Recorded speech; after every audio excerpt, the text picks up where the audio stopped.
चलिए इस वक्त की बड़ी खबर आपको बताएं, जहां जेएमएम के कद्दावर नेता और हेमंत सरकार में अल्पसंख्यक कल्याण मंत्री हाजी हुसैन अंसारी का निधन हो गया है। 73 साल की उम्र में उन्होंने रांची के मेदांता अस्पताल में आखिरी सांस ली।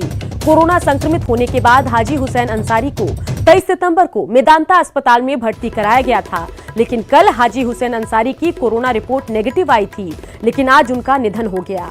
हाजी हुसैन अंसारी के निधन से झारखंड के राजनीतिक गलियारों में शोक की लहर है। निधन की खबर पर पीएचईडी मंत्री मिथिलेश ठाकुर समेत जेएमएम के कई नेता मेदांता अस्पताल पहुंचे और परिजनों को सांत्वना दी। राज्यपाल द्रौपदी मुर्मू, मुख्यमंत्री हेमंत सोरेन, जेएमएम सुप्रीमो शिबू सोरेन और पूर्व सीएम रघुवर दास, केंद्रीय मंत्री अर्जुन मुंडा और बीजेपी प्रदेश अध्यक्ष दीपक प्रकाश समेत कई लोगों ने हाजी हुसैन अंसारी के निधन पर शोक जताया और हाजी हुसैन अंसारी के निधन को झारखंड की राजनीति में बड़ी क्षति करार दिया है। मुख्यमंत्री हेमंत सोरेन ने कहा कि आदरणीय हाजी हुसैन अंसारी साहब जी के निधन से अत्यंत आहत हूं। हाजी हुसैन ने झारखंड आंदोलन में अग्रणी भूमिका निभाई थी। हाजी साहब सरल स्वभाव वाले जननेता थे। हाजी हुसैन अंसारी का अंतिम संस्कार उनके पैतृक गांव मधुपुर में किया जाएगा। राज्य के लिए एक बहुत ही बड़ी क्षति है और जिस तरह का इनका व्यक्तित्व था, अब निकट भविष्य में ये जो राजनीति में जो शून्य आया है उसको भरपाई उसकी करना असंभव प्रतीत होता है। इतना सहज सरल आदमी, हम कह सकते हैं कि समाज ने अपना सही इंसान को खोया है। पार्टी ने तो अपना अभिभावक, अपना नेता खोया है। इतना सहजता से कोई आज के दिन में कोई मिल पाए। उनका इस प्रकार से गुजर जाना हम सब लोगों के लिए बड़ा दुखद है। ऊपर वाला उनकी आत्मा को शांति दे। ऐसे समय में उनके परिवार के प्रति हम सब लोग हमदर्दी व्यक्त करते हैं। सही मायने में झारखंड के लोगों का हितैषी, झारखंड के लोगों के लिए दिन रात मेहनत करने वाला और बहुत ही अच्छे इंसान थे वो। इन सब से हटके सभी लोग उनकी कदर करते थे, पुराने साथी थे। अपूर्णीय क्षति है पार्टी के लिए। उनकी सादगी, शालीनता देखते बनती थी। जिस तरह से वो साधारण रूप में रहते थे और असाधारण व्यक्तित्व के मालिक थे। लगातार जिस तरह से उन्होंने संघर्ष किया और झामुमो को एक ऊंचाई तक लेकर के आए, उसमें आदरणीय गुरु जी का साथ उनका रहा हमेशा से। अपूर्णीय क्षति है राज्य के लिए, राज्य के तमाम लोगों के लिए।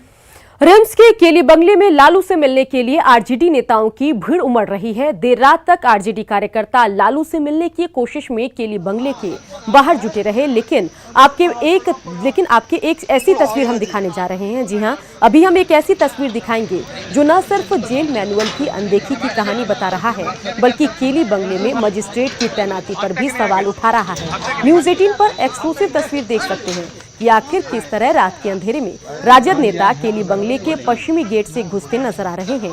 तस्वीर में आप सेवादार इरफान को भी देख सकते हैं, जो आरजेडी नेताओं को घुसने में कैसे मदद कर रहा है। सेवादार इरफान मीडिया में दावा करते हैं कि उनकी पहुंच गेट पर तैनात मजिस्ट्रेट तक ही रहती है, लेकिन सच्चाई क्या है आप देखिए।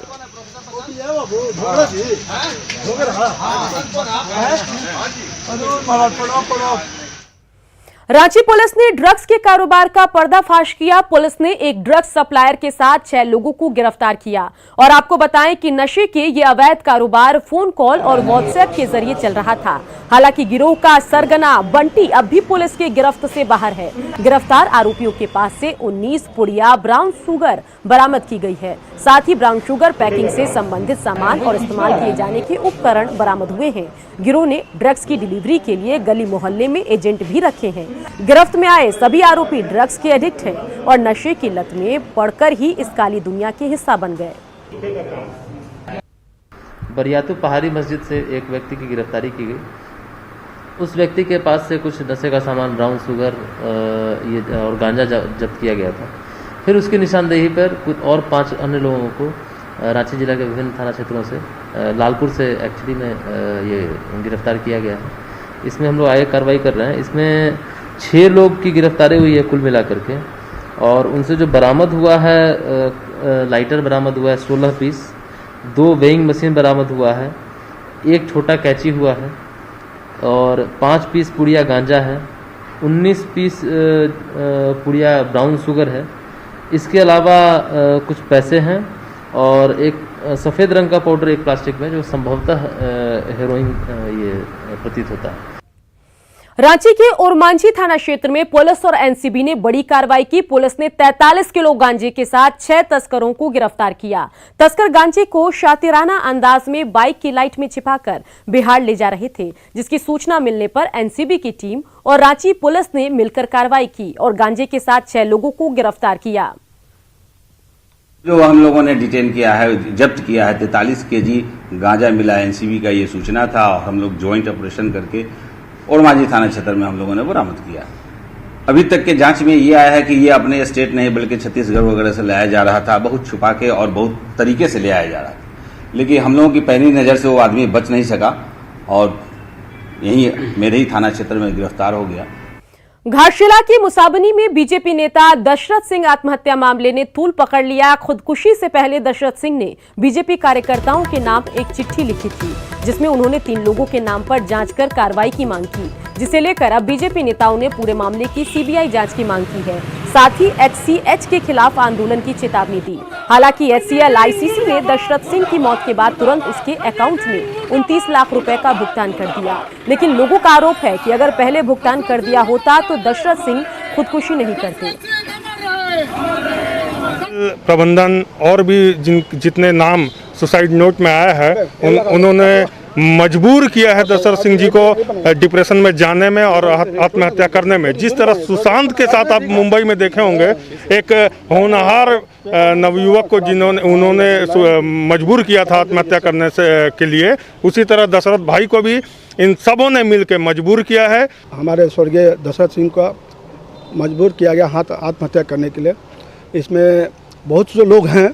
हम लोग तो चाहते हैं कि एसीएल के जितने भी हैं जो इसमें इन्वॉल्व हैं उनको जल्द से जल्द कार्रवाई की जाए, अरेस्ट किया जाए। गोड्डा में सैलून संचालक हत्याकांड का वीडियो वायरल हो रहा है। गोली लगने के बाद पीड़ित निरंजन आधे घंटे तक भटकता रहा। जानकारी देने के बाद भी एम्बुलेंस मौके पर नहीं पहुंची और इलाज में देरी से उसकी मौत हुई। वहीं तस्वीरों में घायल के पास एक पुलिसकर्मी भी दिख रहा है, लेकिन उसने भी मदद की कोई कोशिश नहीं की। ऐसे में अब पुलिस विभाग के साथ स्वास्थ्य महकमे की भी लापरवाही पर सवाल उठ रहे हैं। बता दें कि 30 सितंबर को सैलून में गोलीबारी हुई थी, जिसमें सैलून संचालक समेत 2 लोगों की मौत हुई। पुलिस ने बांकिया से 2 आरोपियों को गिरफ्तार किया। सवाल भी कुछ उठ रहे हैं जिसके बाद, और सवाल ये है कि निरंजन को क्यों नहीं मिली समय पर मदद। और तस्वीर आप देखिए, तस्वीर में आपको पुलिसकर्मी भी नजर आएंगे और अगला सवाल जो है वो उसी से जुड़ा हुआ है।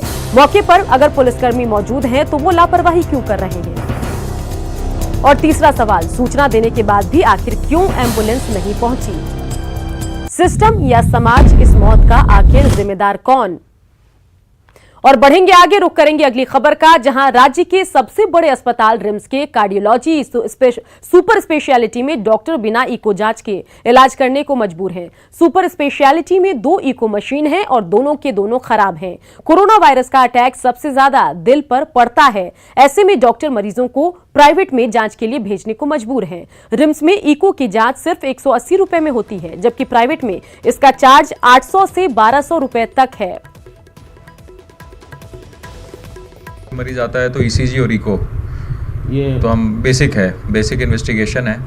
ईसीजी हम कराते हैं और जो भी इंडिकेशन है उस अगर इको का इंडिकेशन बनता है तो इको भी कराते हैं। तो अमूमन हर एक मरीज को जो ओपीडी में हमारे आते हैं उनको इको की आवश्यकता पड़ती है। इको नहीं होने की वजह से बहुत मरीजों को लौटाना पड़ता है या उनको प्राइवेट में भेजना पड़ता है। एक मशीन खराब होगा लेकिन सब मशीन तो दोनों मशीन खराब है। तो अभी हाल में हुआ होगा, अभी तो हाल 2 महीना हो गया सर, दूसरा मशीन खराब हो गया। तो उसके बारे में तो विभाग तक से जानकारी हमें नहीं मिली उस तरह। रिम्स के केली बंगले के गेट पर उस समय अफरा तफरी की स्थिति पैदा हो गई जब एक बुजुर्ग महिला अपनी बीमारी से परेशान होकर रिम्स पर इलाज नहीं करने का आरोप लगाने लगी। गोमो से 30 सितंबर को रिम्स पहुंची महिला ने बताया कि उसके सिर में एक फोड़ा है, जिसके इलाज को लेकर वह रिम्स पहुंची थी। महिला के मुताबिक पहले वह रिम्स के सर्जरी विभाग में डॉक्टर अनिल कुमार के पास पहुंची, जहां से उसे ऑन्कोलॉजी विभाग में भेज दिया गया, लेकिन वहां भी उसका इलाज नहीं हुआ और वापस उसे सर्जरी विभाग में भेजा गया। ऐसे में इलाज नहीं होने से परेशान बुजुर्ग महिला और उसके परिजन रिम्स में केली बंगले पर पहुंचकर रोते नजर आए। अभी हम डॉक्टर से बात कर रहे हैं। यहाँ अभी कुछ नहीं बोला, नहीं, खाली इधर उधर दौड़ाइए, खाली इधर उधर दौड़ा जाइए, वहाँ कागज लेके जाइए, वहाँ कागज लेके जाइए, वहाँ कागज लेके। हम लोग रिम्स में आए थे, लेकिन इमरजेंसी में गए। फिर सर यहाँ से नया बिल्डिंग भेजे। नया बिल्डिंग में एक सर देखे, वो बोले कि आपका ठीक हो जाएगा, मसी चिंता मत लीजिए, प्लास्टिक सर्जरी होगा। और ये भी रिपोर्ट जब हम लोग दिखाएं तो बोला कि इसमें टिम्बर का मतलब थोड़ा डर है, तो बोला आपका फिर भी हो जाएगा प्लास्टिक सर्जरी। तो हम लोग रुक गए, बोले कल होगा।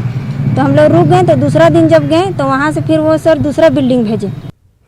लातेहार का अधिकतर ग्रामीण इलाका इन दिनों हाथियों के झुंड से खौफजदा है। तस्वीर ऐसी कि नेशनल पार्क में मौजूद हाथियों की तस्वीर फीकी पड़ जाए। जी हां, झुंड में 2 नहीं 4 नहीं बल्कि 27 हाथी मौजूद हैं, जिसमें बच्चे से लेकर वयस्क हाथी तक शामिल हैं। हाथियों के झुंड की ये तस्वीर चंदवा वन क्षेत्र के रूद गांव के जवाखांड की है, जहां एकजुटता दिखाते हुए ग्रामीण हाथियों को जंगल की ओर खदेड़ने में जुटे हैं। हाथियों के इस झुंड ने अब तक सैकड़ों एकड़ की फसल को बर्बाद कर दिया है। हालांकि राहत की बात यह है कि अब तक किसी भी ग्रामीण पर इन हाथियों ने हमला नहीं किया। वहीं लातेहार डीएफओ ने लोगों को झुंड से दूर रहने की सलाह दी है। साथ ही हाथियों को भगाने के लिए एक्सपर्ट्स की राय भी ले रही है।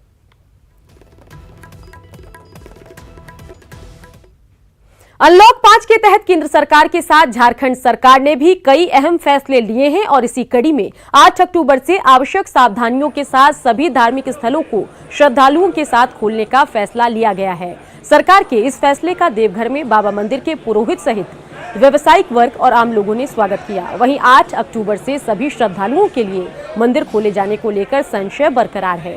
उपायुक्त ने बताया कि सरकार जल्द ही इस दिशा में अपनी स्थिति स्पष्ट कर देगी। अगर 8 अक्टूबर से सभी के लिए मंदिर खुल जाते हैं तो बाबा धाम में व्यावसायिक गतिविधियां फिर से पटरी पर लौटने की उम्मीद है। लोग तो चाहते हैं जो जैसे सब तीर्थ में अब यात्रियों के लिए खोल दिया गया है। उत्तराखंड में देखे पूरा केदारनाथ जी में भी दर्शनार्थी लोग दर्शन कर रहे हैं, जगन्नाथपुरी में भी दर्शन कर रहे हैं। उसी तरह यहाँ तीर्थ यात्री लोग बहुत दिन से यहाँ के लिए पूजा के लिए तरस रहे हैं। नियम के अनुसार यात्रियों को सुविधा को देखते हुए पूजा जो है प्रारंभ होना चाहिए। वो मंदिर सरकार का ऐसा नहीं, मंदिर तो खुला ही हुआ है। हाँ, ऑलरेडी सरकार कुछ हो सकता है उसमें नई गाइडलाइन के साथ मंदिर, हर मंदिर के बारे में नई गाइडलाइन लेके आती है। 8 तारीख से अभी तक उहापोह की स्थिति में है कि क्या? उहापोह की कोई स्थिति नहीं है। 8 तारीख के बाद सरकार नई दिशा निर्देश के साथ मंदिरों को खोलने के लिए आगे। और इसी के साथ बुलेटिन में इतना ही, लेकिन बिहार झारखंड की खबरों के लिए आप देखते रहिए न्यूज़ 18 बिहार झारखंड।